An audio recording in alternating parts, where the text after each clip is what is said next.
Welcome to Nightmare Whispers, where the rain falls and the shadows whisper. Tonight, let your fears take shape as you drift into the unknown. Don't forget to subscribe, like, and share if you enjoy the chills. Now, close your eyes and listen. I'm infatuated with her. Utterly infatuated. And it wasn't at a healthy level. Far from it. I would think about her every moment she was away. I would sometimes sit on my couch and just stare at my phone waiting for her to text. I'd tell myself, don't contact her. Don't. It will come off as too strong. But then I'd still find myself clicking her name on my contact list before my inner voice would continue. You don't want her to know how desperately smitten you are with her. It's unattractive. It will scare her off. No, you must wait for her to call you this time. But it was excruciating and exhausting. Almost unbearable. I once heard that the ancient Greeks believed that falling madly and irrationally in love with somebody was a curse that you would wish upon your enemies. I could never understand what they meant. After all, isn't falling head over heels in love the ultimate goal nowadays? But now that it's happened to me, I have to say, the ancient Greeks were right. This is a curse. I was barely in control of myself. Almost as though my infatuation with her had possessed me. The two of us were sexually active together but still in the dating phase. We were at that make or break era of a blossoming relationship where we'd either have the talk and formally be in a relationship or we'd start to slowly drift apart. The latter of which I don't think I'd be able to cope with. Honestly, I wouldn't be able to. Almost everything about her captivated me. The way she held her hand over her mouth when she laughed. How she'd caress the pendant of her necklace when she was frightened. How she'd twirl her hair in her finger when she was excited. All of it. Her smell, her smile. Her eyes. Yeah, I know. It probably makes you sick reading about it. I feel the same way. I was never the hopeless romantic type. But now I can't stop fantasizing about her. I'd think about us doing the long 3-hour hike up to that magnificent view from one of our first dates. To that first kiss, as we overlooked the lights of the city. But this time I'd get down on one knee, bring out the ring, and, well, you know what would happen next. Alright, fine. I'll stop. Yes, this is a girl I'd only been casually dating for a couple of months. I shouldn't be thinking about proposing yet. I know that. I'm just barely able to control myself any longer. I feel as though I'm losing power over the decisions I make. And that brings me to why I'm here writing this out at the moment. It started with the first real thing that troubled me about her. We'd never actually spent a night together. No matter how late she was over, once either of us showed signs of being tired, she'd up and leave. She wouldn't leave awkwardly or in anger. Just a casual kiss goodnight, a smile, and a call me soon.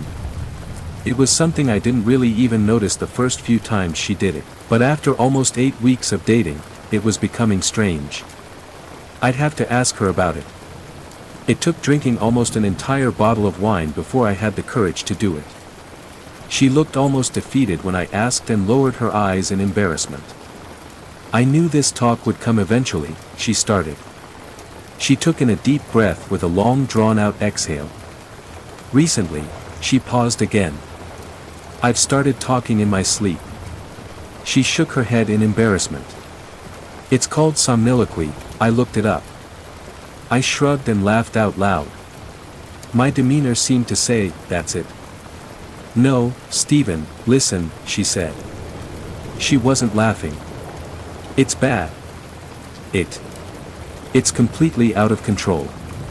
It's not just random words or gibberish. No. It's horrible. I say horrible, disgusting things.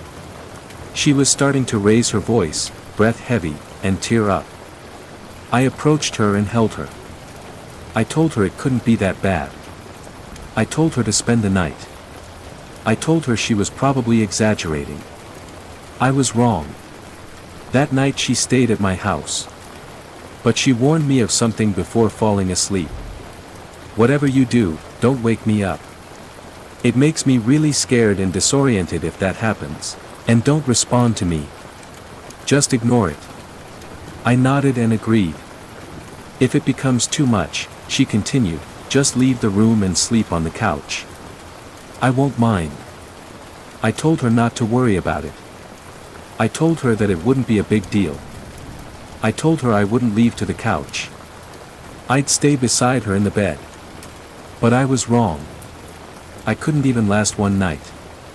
We both fell asleep without incident. I don't know how many hours passed, but I woke up in the dark with the sensation that someone was watching me. And then I remembered. She was with me. She was actually spending the night. I smiled. But then I noticed the shadowy outline of her sitting up on the bed. She was looking down at me. Staring. It creeped me out. I'll admit it. Her posture was entirely different. It was as though it wasn't even her at all. Then she spoke. It wasn't her voice that I heard. It was much lower and gravelly. Like something out of a horror movie. I'll chew the skin from your bones. She said. I froze. At first, I just kept looking at her. This was not at all what I expected. I thought it would be more like the way Tourette's is often portrayed. Just random swearing and shouting. I honestly thought to myself, what will I do if she attacks me right now? What if she really does try to chew the skin from my bones? But then she just lied down and went back to sleep. I was creeped out. I tried to lie back down and ignore her but struggled. I couldn't even close my eyes without thinking, maybe she's sitting up again and staring at me. And then one time I rolled over to look at her, and she was. Her face was pressed right towards mine. Her breath was foul and rotted. Something that was most certainly not normal for her. She spoke again, in the same voice as before. If you don't move to the couch, you'll be dead by morning. That did it for me. I sat up in a moment and headed for the living room. She made some sort of wheezing sound as I left. I think it was supposed to be laughter. I was lying on the couch, but I wasn't going to be able to fall back to sleep. I was far too shaken. I was staring out towards the window, hoping to see the first few hints of the sun rising. And then I thought I heard something. From the bedroom. I listened. And then I heard it again. Stephen. It was that same low and gravelly voice. It sounded like a witch. I tried to just ignore it at first. But then it continued. Stephen. Still I said nothing. I know you can hear me, Stephen. You're awake now, why don't you come back into the bedroom? The voice barely sounded human. Or maybe you prefer if I come to you. I still didn't say anything. I was told not to. But I listened. If I heard her start walking towards the bedroom door, I'm not even joking, I would have run right out of the apartment. But she had asked me not to respond to her sleep talking. So I didn't. And then I heard her once more. Sorry if this spoils your plans. She began laughing. The two of you were supposed to walk that trail again, she started. I wasn't even remotely prepared for what she'd say next. You'd both be so tired when you'd reach the top. You'd look over the city. Then you'll get on one knee, and bring out the ring. She began laughing. And that's when I realized this wasn't just a problem with sleep talking. It was something much more. Something supernatural. I had never told anybody about my proposal fantasy. There was simply no way she could have known about any of it. This was no longer about merely talking in one's sleep. This was about possession. I can't go back into the bedroom. I have no idea what would happen if I did. Instead, I'm going to wait it out, holding up in my living room until the sun rises. I have a couple more hours yet. I can hear her laughing occasionally in the bedroom. It's still not her voice. Still that same low-pitched cackle. But as I sit on my couch writing this out, here's what scares me the most.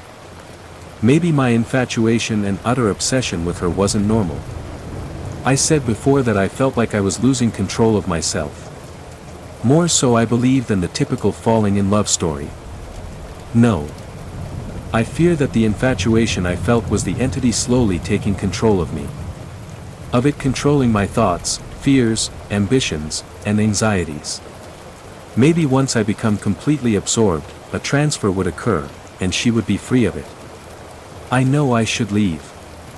That I should open the front door, get in my car, and drive away from here. But I can't. I can't leave her. I've already lost control. I'm infatuated with her. Utterly infatuated. You've just listened to another whispered nightmare. We hope it haunts your dreams, just enough. For more terrifying tales under the rain, hit subscribe, and turn on the bell so you never miss a whisper. Sleep tight, if you can.